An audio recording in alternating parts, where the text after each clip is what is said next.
E olha, a sua casa é o seu reino, onde você e o seu companheiro são os reis e as rainhas, né? Qual que é a função do lar, hein? Da casa, da vida de um casal. Como ela pode auxiliar em um relacionamento? Como ele pode ser comprometedor? O terapeuta de casais Ted Luz responde essas perguntas pra gente. Seja bem-vindo, meu amigo, mais uma vez aqui em casa. Tudo bem? Bom dia, obrigado. Tudo bem com você? Tudo ótimo, e você? Eu também, graças a Deus. Vamos bater um papo aqui. Bora. E eu já pedi, antes de nós entrarmos no ar, no JBH, eu pedi para que as pessoas em casa que quisessem já fazer perguntas de outros assuntos também, que não seja esse, né? Podem fazer, né? Perfeito, maravilha. Vamos fazer uma pequena entrevista aqui com você. Opa! Você é um terapeuta de casal.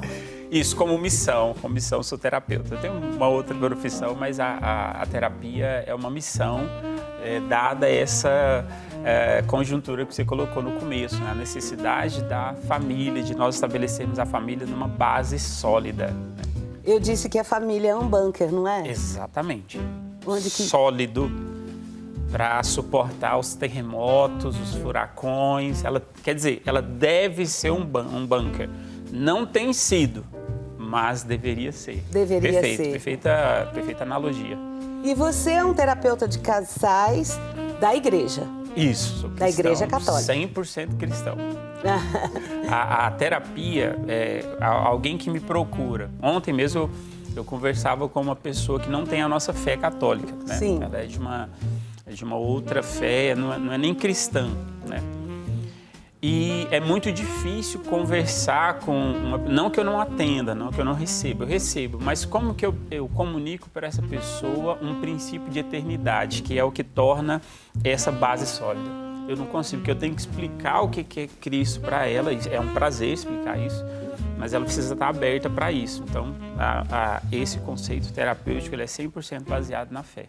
Ai, que maravilha, né? Então você que tem a nossa fé, que está passando por algum perrengue, como é que faz para encontrar você? Bom, pode me procurar, meu Instagram, Ted Veluz, vou estar lá à disposição para quem tiver essa necessidade. A gente sabe que as pessoas têm um pouco de receio. Gente, terapia não é para quem tá doido, não é isso não. Terapia é para quem não, às vezes tem uma dificuldade ali no casamento, né? Tá precisando de um ajuste. Exato, é como se você tivesse um carro e precisa de um mecânico, é isso. Não, Ted, mas eu sou casado há 20 anos, eu entendo de casamento. Não entendo, não é isso. Não é porque eu tenho um carro, já dei esse exemplo aqui, não é porque eu tenho um carro que eu sou mecânico. Não mesmo. Não é? Eu preciso levar o meu carro no mecânico.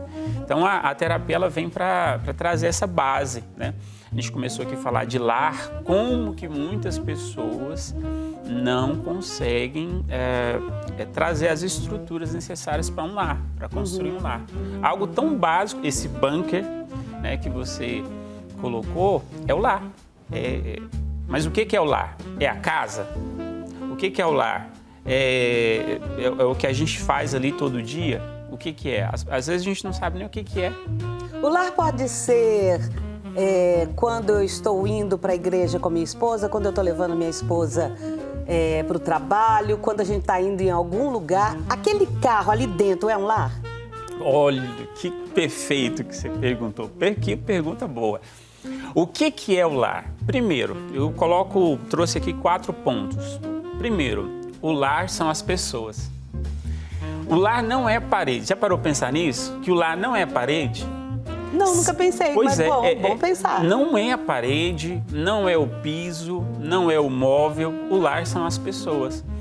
Por isso que hoje você vê muitas pessoas que até elas têm condições de ter casas maravilhosas. Eu falei que a terapia não é minha profissão, eu sou corretor, né? E eu apresento muitas casas para as pessoas, mas não é o lar. Eu não consigo vender um lar para a pessoa, eu consigo vender a casa. Quem vai fazer o lar? São as pessoas. Exatamente. E o lar são as pessoas que importam para mim. As pessoas que mais importam, elas são meu lar. Então, esse é o primeiro ponto. Qual é o primeiro ponto? Para você que está nos acompanhando. O lar são as pessoas que eu tenho. as pessoas que importam para mim. Se a casa for muito bonita, mas esse lar não tiver a estrutura, a conexão, a harmonia de um lar, não é lar.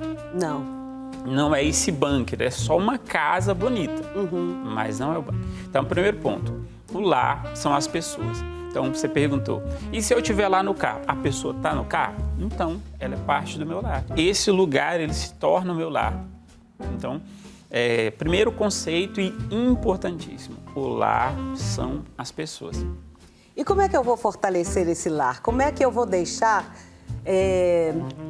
eu como líder desse lar? Por exemplo, na minha casa, vou dar exemplo da minha família. Eu tinha meus pais. Meu pai faleceu, depois foi minha mãe. Aí ficou a minha irmã mais velha como eu diria, a condutora desse lar. Ela faleceu, então agora veio para mim. Eu queria desistir porque eu acho que era um peso muito grande conduzir isso. Aí a mais nova falou assim, você não tem direito de fazer isso. Porque você tem que conduzir isso, porque os nossos filhos, que já têm filhos, eles terão também netos. Então, essa família precisa continuar.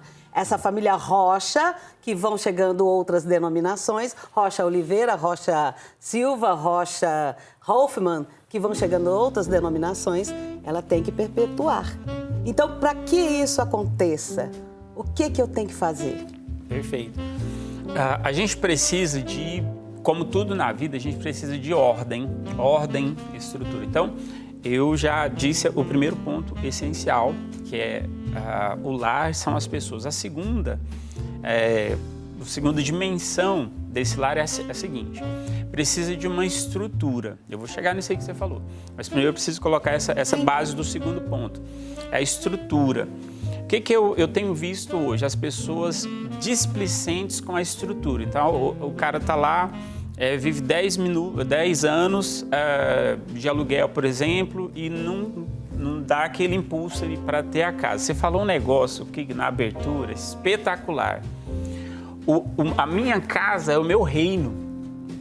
Tem um dos filmes do Robin Hood com Russell Crowe, eu acho. Ele fala um negócio interessante. O reino de um homem é a casa dele. Você colocou no início. Sim. O reino de um homem, de uma mulher, é a casa dele, é onde ele reina, onde ela reina, ele é o rei, ela é a rainha, é poderoso isso. Só que precisa ser, né, a pessoa às vezes está ali no aluguel, ela tem que ter o start. Estou falando isso porque uma hora a mulher vai cansar, né? Ela vai, e aí? Né? Eu recebo muitas pessoas que me procuram profissionalmente para isso. Já tem tantos anos e tal, eu preciso dar o passo. Então, essa estrutura é o segundo ponto, né? Aí, chegando no que você perguntou, eu colocaria que é a harmonia que se deve criar no lar. Para ser criada essa harmonia, a gente até começou a falar um pouco disso numa outra vez, precisam estar claros os papéis e as funções. Quem faz o quê? Quem é responsável pelo quê? Eu espero isso de quem? Eu desenvolvo isso de quem? O que o homem faz? O homem deve trazer a proteção, ele deve trazer a segurança, ele deve trazer a provisão.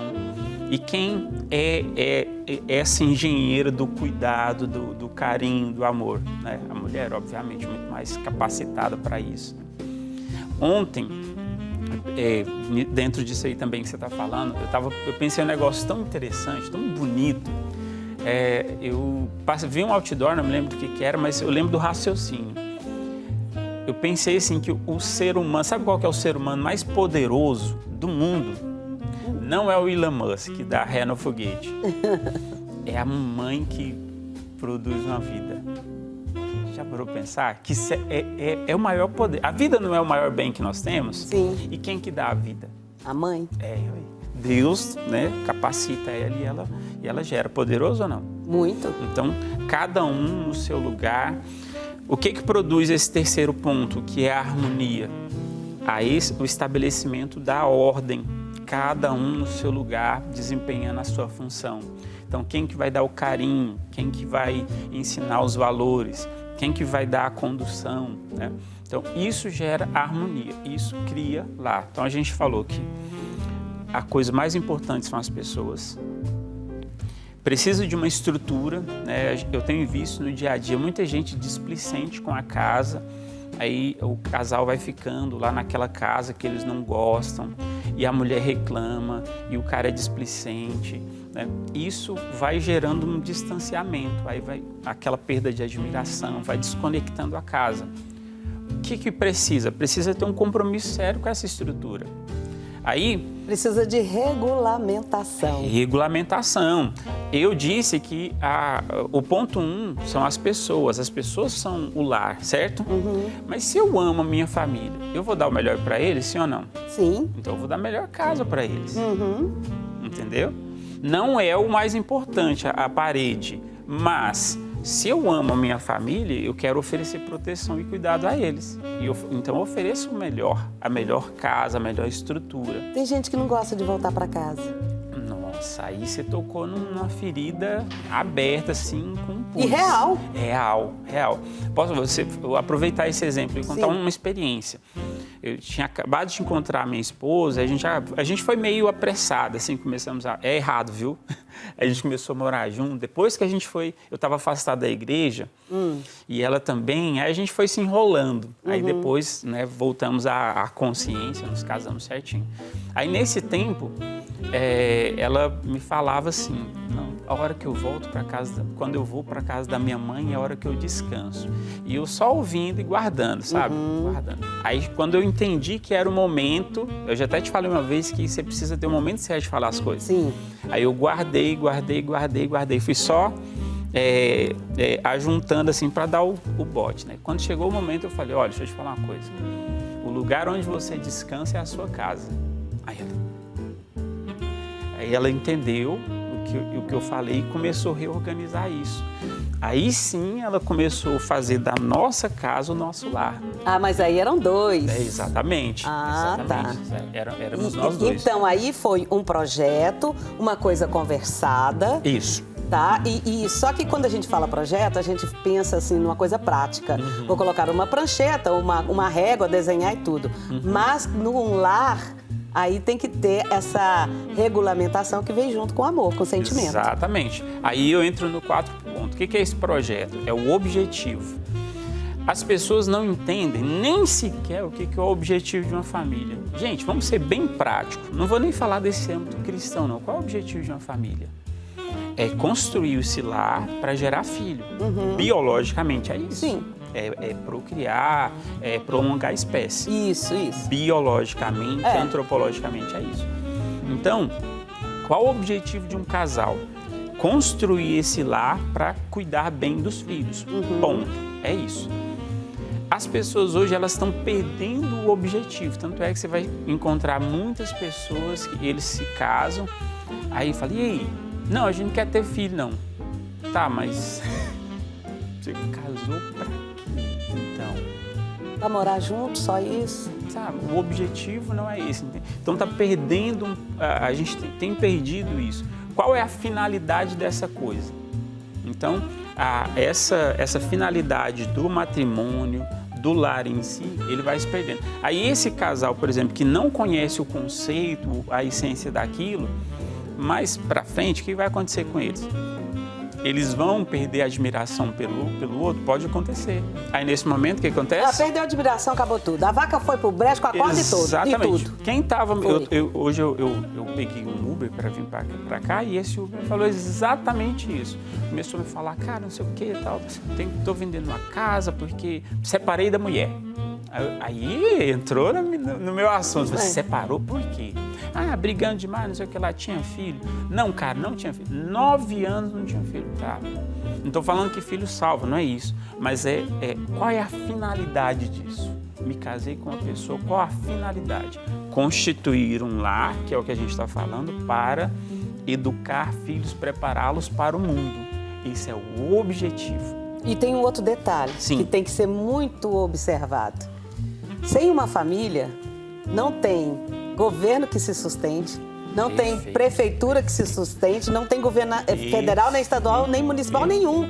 Porque essas famílias são aliadas. Porque se não tem um lar, tem gente doida na rua, aí vai dar mais trabalho para a polícia, para isso e para aquilo. O lar, ele segura as pessoas. Você é terapeuta também? Não, eu sou observadora da vida.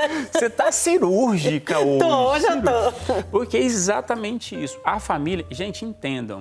Países são um grande aglomerados de cidades? Não, de famílias. De famílias. A família é a célula que mantém tudo isso funcionando. Então, chega a ser uma insanidade, uma corrente qualquer que seja, ir contra a família. De vez em quando eu vejo essas loucuras aí na TV, eu fico olhando, é como se essa pessoa ela estivesse dando um tiro no pé. Não faz sentido ir contra a família. A família é a célula que mantém a sociedade unida, conectada, junta, direcionada para um ponto benéfico. Isso. Então, e essa família, ela acontece onde? Dentro de um lar. Aí a gente volta no começo. O lar são as pessoas. Nós precisamos de uma estrutura física que é a nossa casa, que deve ser o melhor possível, porque, como você disse muito bem, é para lá que eu volto. Só que eu só quero voltar para lá quando ele tem harmonia, que é o terceiro ponto. E a harmonia acontece quando? Quando está tudo no lugar. Eu olho para esse cenário, está tudo no lugar. Tem uma mesinha aqui, que eu sempre esqueço o nome dessas mesas. Aparador. Aí tem tudo no lugar, os objetos, harmonia. Por quê? Está tudo no lugar. Pai está no lugar, mãe está no lugar, filho está no lugar. Filho é mais importante que o cônjuge? Jamais. O cônjuge sempre vem primeiro. Outra insanidade do nosso tempo depois, o objetivo. Que aí a gente volta para o primeiro ponto, mas precisa ter objetivo. Eu me uno para uma pessoa, ontem eu atendendo uma pessoa, ela me falava assim, não, porque eu tive junto com essa pessoa tanto tempo e não sei o quê, e deu errado. Eu falei, tá, mas qual que é o objetivo? Não, porque eu amo ele. Não, você não ama. Acontece um trem, esquenta umas coisas aqui que você tem vontade. Mas o que você precisa ponderar quando você vai escolher alguém? Esse cara trabalha? Esse cara te ajuda na hora que você está passando o perrengue? Esse cara te ajuda com o seu filho? É parceiro? Esse cara quer casar? É parceiro? É uma decisão racional. Porque se eu escolher na quintura dos negócios aqui, 2 anos acaba. E aí? Talvez até menos. Até menos. E o que eu acho assim, muito importante também, Téria, a gente tá falando disso, tem alguém em casa falando assim, eu tô desse jeito, eu não quero voltar para casa. Quando eu vou ter que voltar para casa, eu me sinto mal porque vai ter desarmonia, vai ter gritos, vai ter isso, vai aquilo. Então, minha casa está muito ruim. Para de botar a culpa nos outros. Perfeito. Mais uma vez cirúrgica, Então, já vou dar a solução para isso aí que você falou. Perfeito. Ted, não quero voltar para casa hoje. O que eu faço? Você precisa começar a colocar as coisas no lugar. E o primeiro objeto, detalhe que tem que ser colocado no lugar é você mesmo. Então, quem eu sou? Eu sou uma esposa. Então, quais são os meus papéis de esposa? Ted, mas tem uns trem que eu não gosto de fazer. Deixa eu te falar. Essa decisão que você tinha que ter tomado antes. Você entrou no jogo, não tem essa mais não. Tem umas coisas que você vai ter que fazer. E ponto. Querendo ou não querendo, se é que você me entende. Entendeu? É isso. Eu sou o marido. Tem umas coisas que eu não... Minha mulher manda eu fazer umas coisas que eu não quero. Deixa eu te falar, essa decisão você tinha que ter tomado antes. Você entrou no jogo, você vai ter que fazer. Agora você vai ter que voltar aqui, porque nós vamos ter que conversar sobre esse assunto, porque as pessoas têm que tomar tenência, responsabilidade sobre esse lado. Exatamente, maravilha. Você volta? Maravilha, volto sim. Então, muito obrigada, viu, gente?